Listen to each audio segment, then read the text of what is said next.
Good afternoon, ladies and gentlemen. It's the Daily Gab. Oh, so far there are no black helicopters swarming around.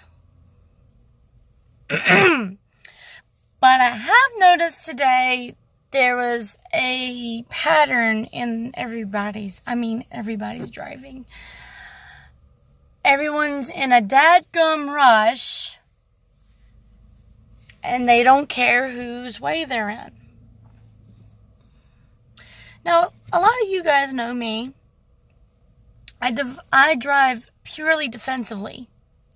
So I leave enough room in front of me, and I leave enough room as much as I can everywhere else. As for the people behind me, I can't control them. At most, I'll drop down to the speed limit. I'll go 5 over sometimes. But I will do the speed limit. Let me pull these windows down.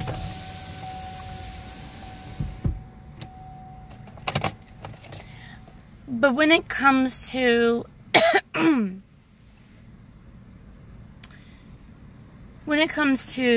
having to slow down because there's a lot of confusing and chaos in front of me, I'm going to drop down to either the speed limit or maybe a little under, because I'm not in a rush to get into a cluster.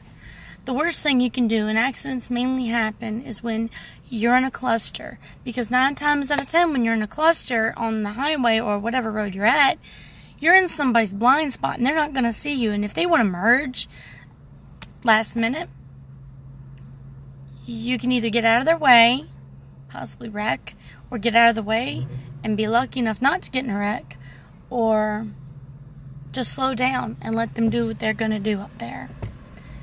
Because if people want to wreck and drive carelessly, please leave me out of it. You do what you do by yourself, on your own volition, and leave me out of it. If you want to get in a wreck and you want to hurt yourself or hurt somebody, AB situation, I see my way out of it. I'm not having it. Been there, done that, got the bill for it, got the car after it too. So, oh, someone's got a pity poo. It's so cute. Sorry, I love pets.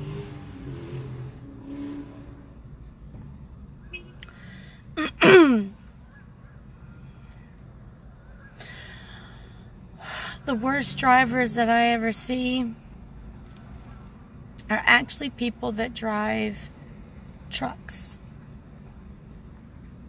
and vans and SUVs. It seems like the going thing is the bigger the vehicle, the worse the driver. And the worse parker, too. That man's taking up 2 spaces.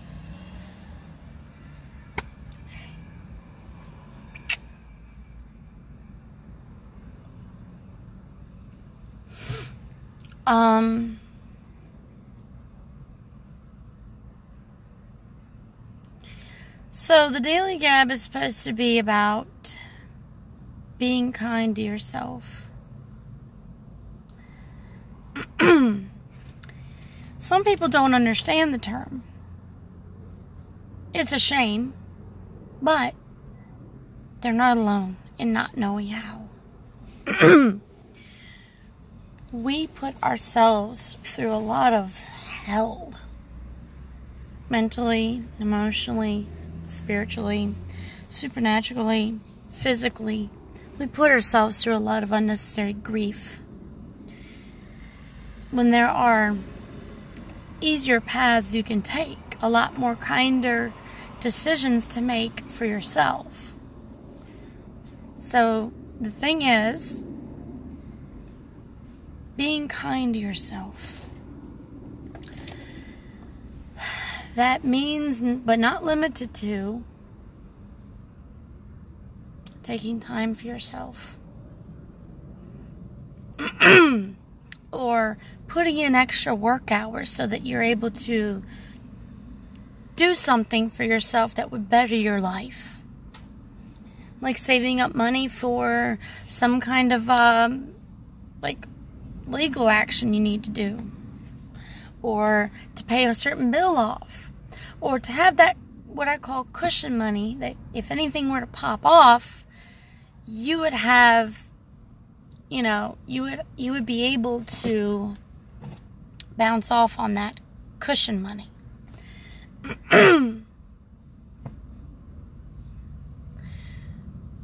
So,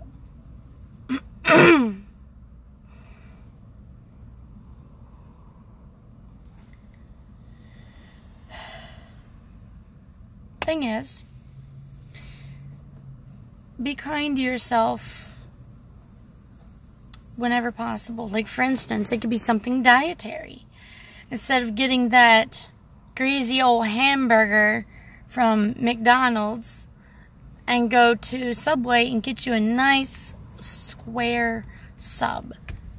Not literally square. I'm talking about the meat, the cheese, the dressing, or vinaigrette, or the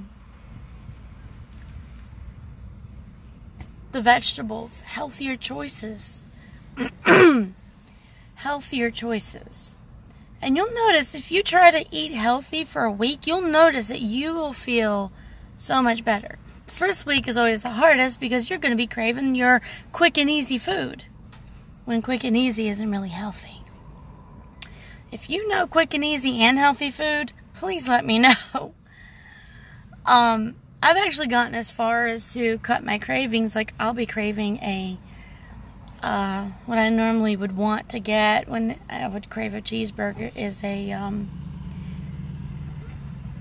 either a double Whopper with cheese, no tomato, and no onions.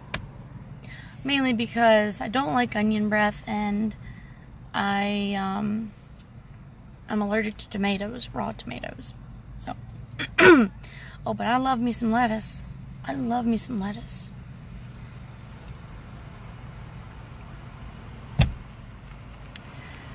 So, the thing is, I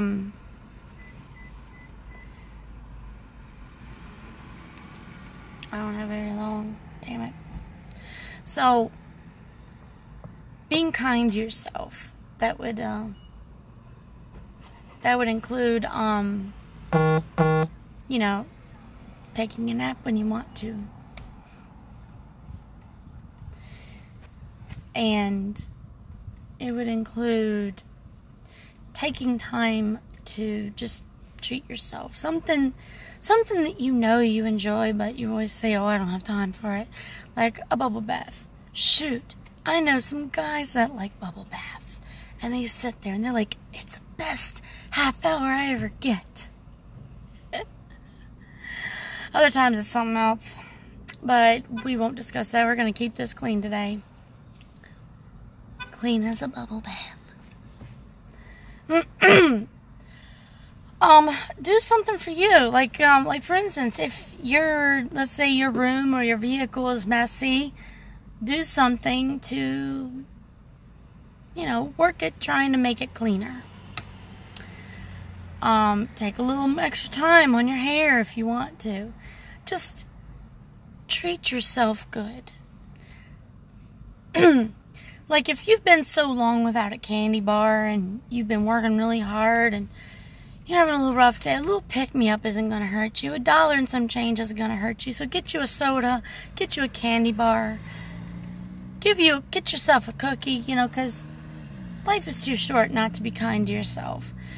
There's too many people that are against you anyways. You got to be kind to yourself. It has to start somewhere.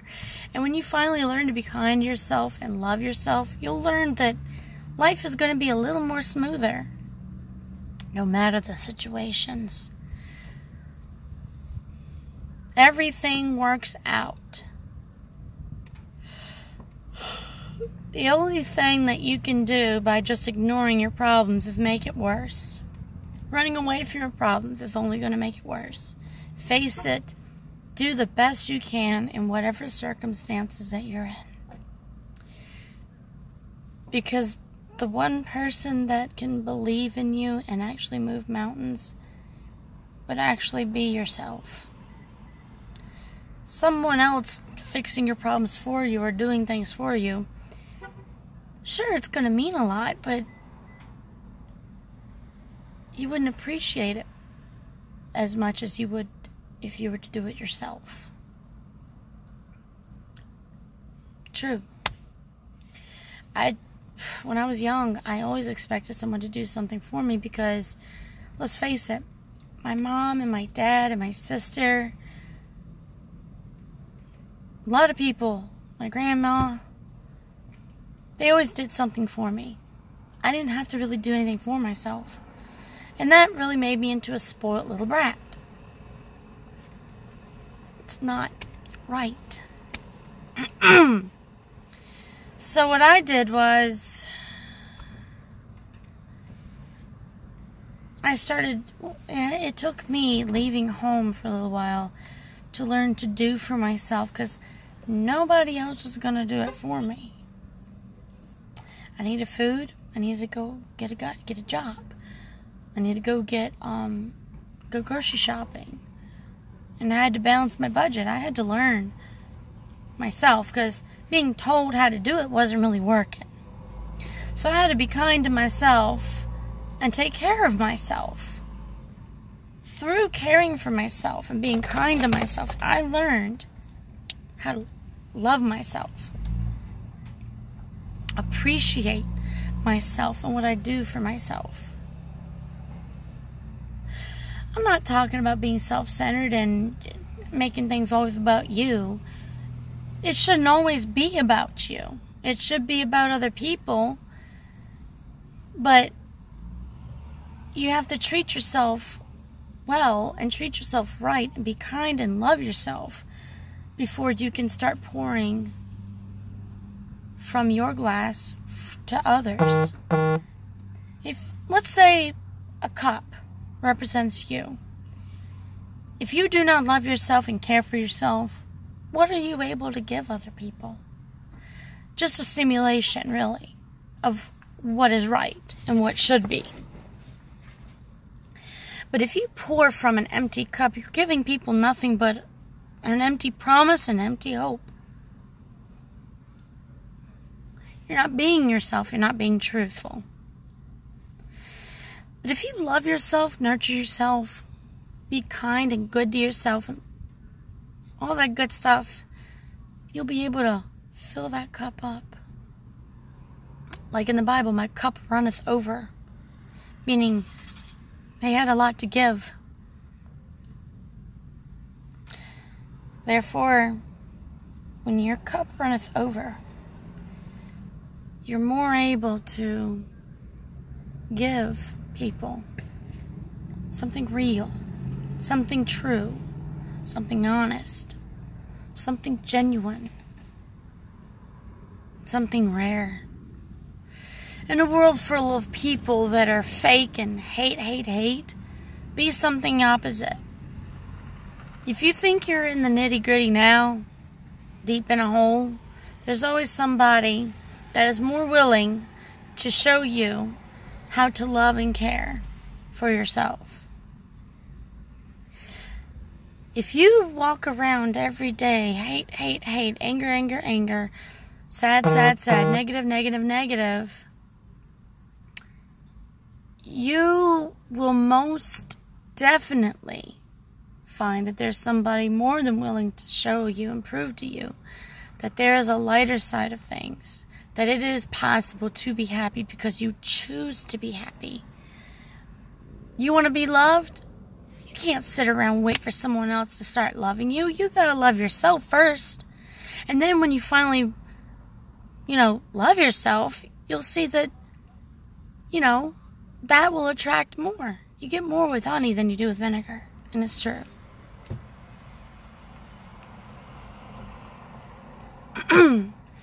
Like, for instance, when your parents were raising you, didn't they say please and thank you?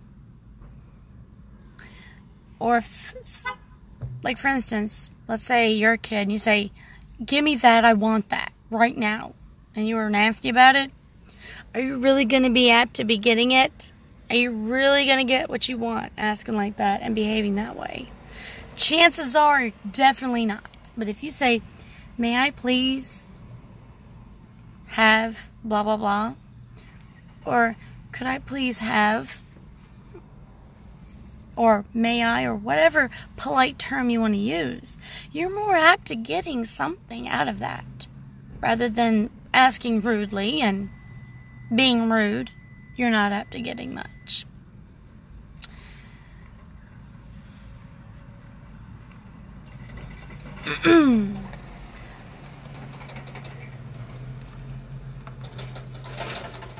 So basically, you have to be that change you wish to see in the world.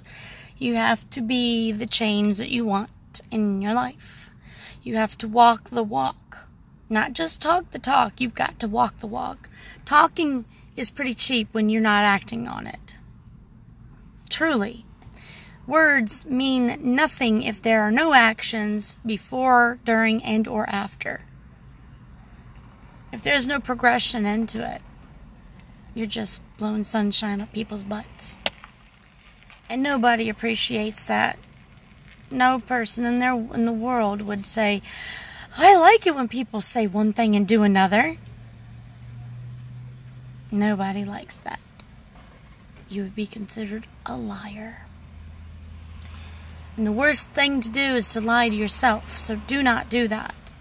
Do yourself a favor. Be kind to yourself. Don't lie to yourself. Don't joke yourself. And don't put yourself down. I see a lot of people that are, gosh, in their golden years, elderly, that talk so down to themselves because they're old. You're one of many, you're one of probably few to reach a certain age. The life that you had, nobody else would be able to live your life. But you managed to. You made it to whatever age you are. At my age, with the life I've had,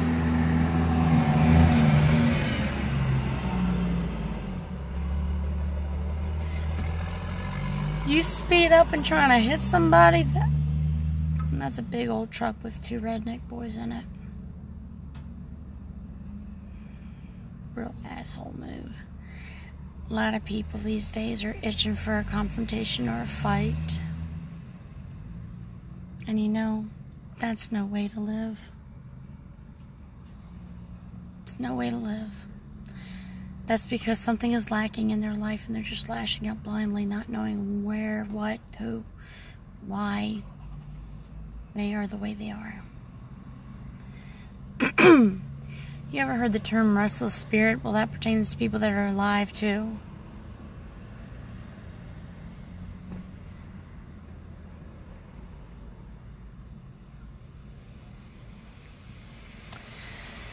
So, in a world gone mad, please, we're in this together. We're in this together. And we're not going to get anywhere if we combat hate with hate. Now, if we combat hate with love and compassion, you will see a drastic change. For instance, somebody confronted me and in a parking lot, chewed me out and threatened me, and they were coming to me, and I said, God bless you. He stopped walking to me. He went like this, like, I said, God bless you, sir. I said, you are loved. Really, I said that to him. He was cussing me out, threatening me. I said, God bless you, sir, you're loved. And I smiled at him. Nicely. I combated him with love. He stopped dead in his tracks. Turned around and walked away. Confused the hell out of him, I know. He was like, huh? I'm cussing you out and you say God bless me? So, I don't understand why people hover around me when I'm on a live. Well, recording. All right. Let's talk about something personal. I was dating a guy who had severe anger and bipolar issues. He grabbed me by the throat. And he was hurting me. And I just locked my eyes into his eyes, and I was just thinking about how much I loved him. And I choked out, "I love you." And I was touching his face like this. He let go of me, and he just went to his room, and then I heard him cry. He probably was going to do something far worse to me than just choke me out, but I combated it with love. A few days after that, he actually let me leave. Bought me a bus ticket to go back to Virginia. I combated him with love. I showed him how much I loved him every day, and then he didn't want it. Quite frankly, I'm happy because he swore that he was never going to let me go home, no matter how much I wanted to. He was forcefully trying to keep me there. He had control over my bank account, my cell phone, everything in my life.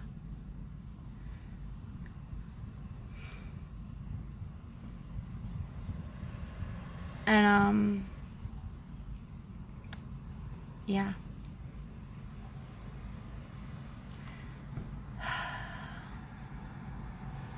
But when I combated him with love, he actually let me go. And he bought me a bus ticket to go back home. He let me go. So, with the most scariest situations, if you do combat it with love and let whatever be, you would see that a lot of doors open up. I swear to you. I never thought of using love at the time to combat someone so angry, so hurt and broken because of their life they had, to the point where they would actually let me go when I wanted out.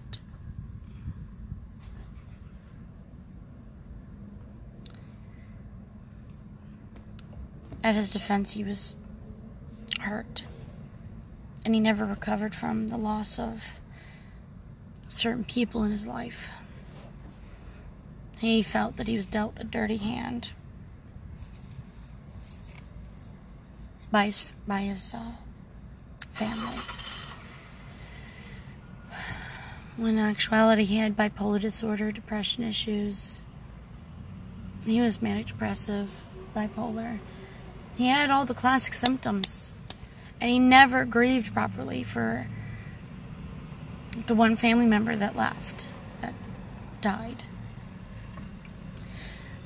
So you have to love yourself and be kind to yourself. Admit that, what you've been through, you've gone through, and you're alive to see another day. It's amazing. So many things can wreck us, damage us, break us, kill us, stricken us, make us sick. So many things can happen to us that we can either see or not see. And yet, we are alive.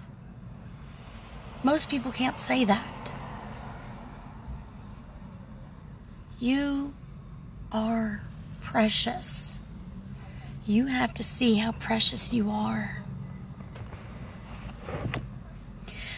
Well, that concludes the Daily Gab. You all have a good day.